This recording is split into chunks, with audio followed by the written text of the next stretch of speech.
Dear friends, ಇವತ್ತು ನಮ್ಮ ಯುವ ಜನತೆಗೆ ನಾನು ಒಂದು ಕಿವಿ ಮಾತನ್ನು ಹೇಳ್ತಾ ಇದ್ದೀನಿ. ಇದು ನಿನ್ನೆ ದಿವಸ ಗಣಪತಿ ಹಬ್ಬದ ವಿಸರ್ಜನಾ ಸಂದರ್ಭದಲ್ಲಿ ಈ ಕೆರೂರಿನ ಯುವಕ ಆ ಡಿಜೆ ಸೌಂಡಿನ ಮುಂದ್ಗಡೆ, ಆ ಸೌಂಡ್ ಬಾಕ್ಸ್ ಮುಂದ್ಗಡೆ ಹೋಗಿ ನಿಂತುಕೊಂಡಿದ್ದಾನೆ. ಕೇವಲ ಒಂದು 15-20 ನಿಮಿಷ ನಿಂತುಕೊಂಡಿದ್ದಾನೆ.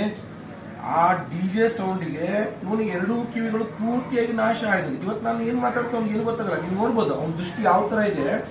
ಈ ವ್ಯಕ್ತಿಯ ಕಿವಿಗಳು ಎರಡೂ ಹೋಗಿದ್ದೇವೆ. ಅದಕ್ಕೆ ನಾನು ನಿಮ್ಗೆಲ್ಲ ಹೇಳ್ತಾ ಇರೋದು ಏನಪ್ಪಾ ಒಂದು ಕಿವಿ ಮಾತಂದ್ರೆ, ನಾವೆಲ್ಲ ಡಿಜೆ ಸೌಂಡ್ ಮುಂದೆ ನಿಂತುಕೊಂಡು ಹುಚ್ಚೆದ್ದು ಕುಣಿತೀವಿ. ಆ ಧ್ವನಿಯ ಪೊಲ್ಯೂಷನ್ ಅನ್ನ ಲೆಕ್ಕ ಹಾಕುವುದಿಲ್ಲ. ಇದು ಈ ಯುವಕನ ಮೇಲೆ ಆದಂತ ಒಂದು ಪರಿಣಾಮ. ಆದ್ರೆ ಚಿಕ್ಕ ಚಿಕ್ಕ ಮಕ್ಕಳ ಮೇಲೆ ಏನಾಗ್ತದೆ ಅಂತ ನಾವು ಯಾರು ವಿಚಾರ ಮಾಡೋದಿಲ್ಲ.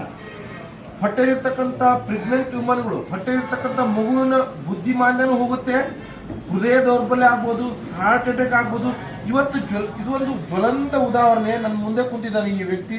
ಅವನು ಎರಡು ಕಿವಿಗಳು 95% ಹೋಗಿದೆ, ಕೇವಲ 5% ಅವ್ನಿಗೆ ಜೋರಾಗಿ ಮಾತಾಡಿದ್ರೆ ಮಾತ್ರ ಕೇಳುತ್ತೆ. ನಾನು ಇಷ್ಟು ಸಾಮಾನ್ಯವಾಗಿ ಮಾತಾಡ್ತಿದ್ರು ಅವ್ನಿಗೆ ಏನು ಕೇಳೋದಿಲ್ಲ. ಯಾಕಂದ್ರೆ ಅವನ ವ್ಯಕ್ತಿಯ ಒಂದು ಹಾವಭಾವ ನೋಡ್ಬೋದು. ಆ ವ್ಯಕ್ತಿಯ ಪೂರ್ತಿಯಾದಂಥ ಕಿವಿಗಳು ನಾಶವಾಗಿದೆ. ಅದಕ್ಕೆ ನಾನು ನಿಮ್ಮಲ್ಲಿ ಒಂದು ವಿನಂತಿ ಏನ್ ಮಾಡ್ಕೋತೀನಿ ಅಂತಂದ್ರೆ, ಈ ತರ ಹೆಚ್ಚೆಚ್ಚಾಗಿ ಡಿಜೆ ಸೌಂಡ್ ಅನ್ನು ಹಚ್ಕೊಂಡು ನಾಟ್ ಓನ್ಲಿ ಗಣಪತಿ ಹಬ್ಬದಲ್ಲಿ ಮಾತ್ರ ಅಲ್ಲ, ನಾವು ಉಳಿದ ಸಂದರ್ಭದಲ್ಲಿ ದೀಪಾವಳಿ ಇರ್ಬೋದು ಅಥವಾ ನಮ್ಮ ಮದುವೆ ಸಮಾರಂಭದಲ್ಲೂ ಹುಚ್ಚ